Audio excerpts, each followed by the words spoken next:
Ooh, that's probably kind of loud. This might be a little loud. I didn't even think about that. I am doing one of those things today in the wood yard that I should have done a couple days ago. And then all of this wood wouldn't have gotten rained on and be all wet.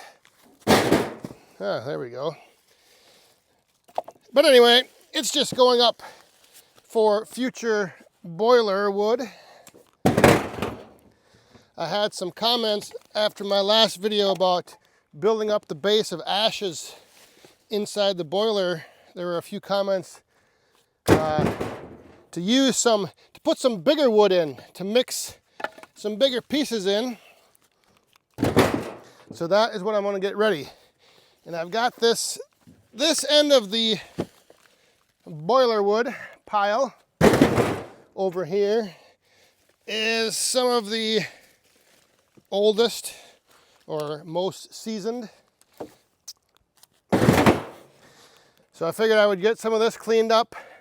It's not covered like the rest of this beautiful redneck shanty of a cover. But there are some bigger chunks in here which should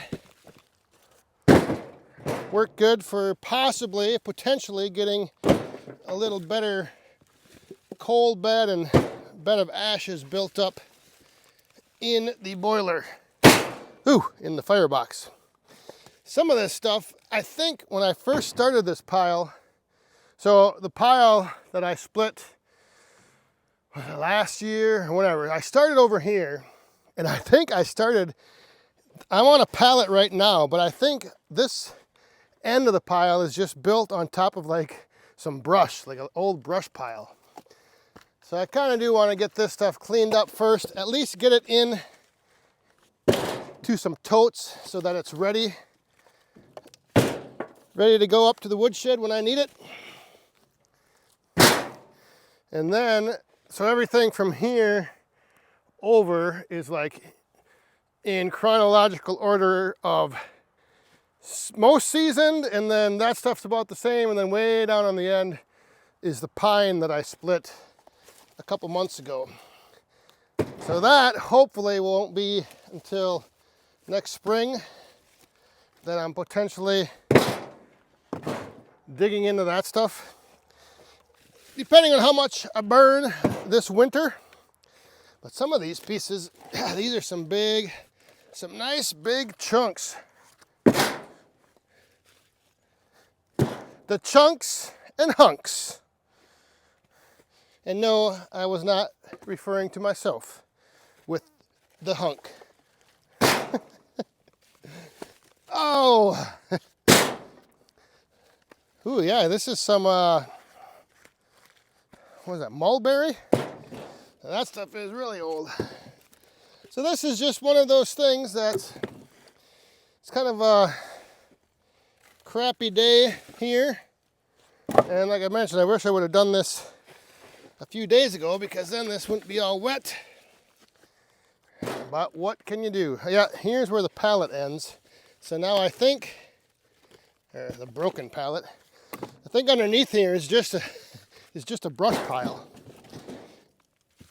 And what I want to do is I want to actually fill this in with all of the wood chips that I have that Rick brought a little while ago. So I do want to get this stuff cleaned up first.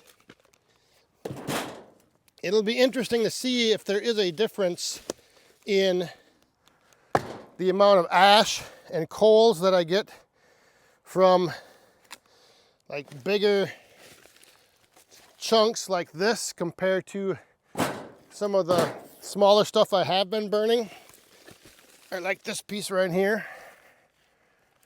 And the tote that I've been burning out of is just scraps from like bundle wood. So it was split smaller.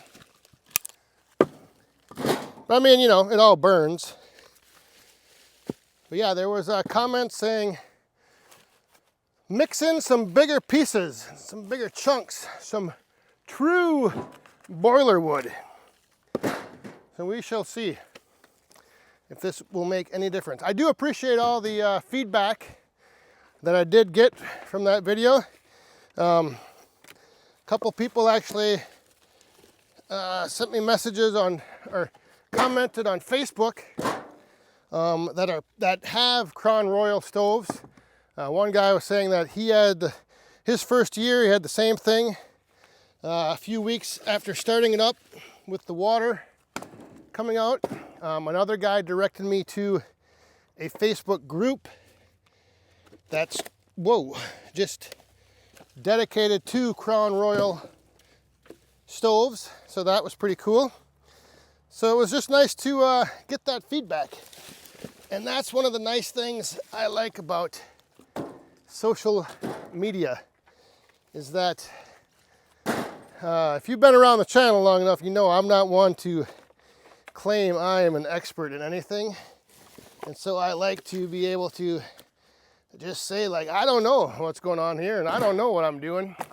And then I get feedback from you guys, giving me ideas and things to try, things to do. So I think that is pretty cool. And I think that tote is ready to go. So there's actually quite a bit of wood here. I'm gonna have to find another tote. And then what I think I'll do is I'll load that one up. And do I have another tote back here? The totes I was looking for were right behind me. Right over here, I got two of them. However, I have conveniently put all of these logs over here, blocking my access to these totes. So I think I'll just wait. And I was thinking of bucking this stuff up this weekend, so maybe I'll just wait, clean this stuff up, and then take those totes over and continue pulling off of this boiler wood pile.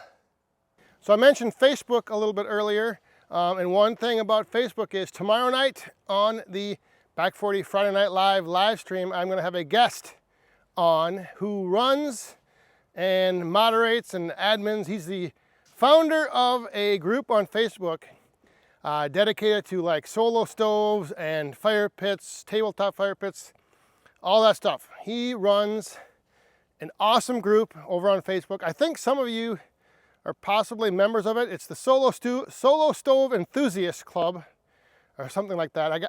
I get the name mixed up sometimes, but Richard Solomon is going to be joining us. And like I said, he is the founder and moderator of a solo stove Facebook group. The mosquitoes are back out. And he is going to be joining us on Friday Night Live. So it's going to be an interesting conversation. I got some topics to discuss with him around mini firewood, of course, and just recreational burning in general. So tune in tomorrow night, 8 p.m. Central. We will be going live, and like I said, our guest this week will be Richard Solomon from the Facebook group for solo stove enthusiasts. And I think that is going to do it, because this gloomy weather doesn't really have me too enthused about doing too much more out here. So we'll see you tomorrow night.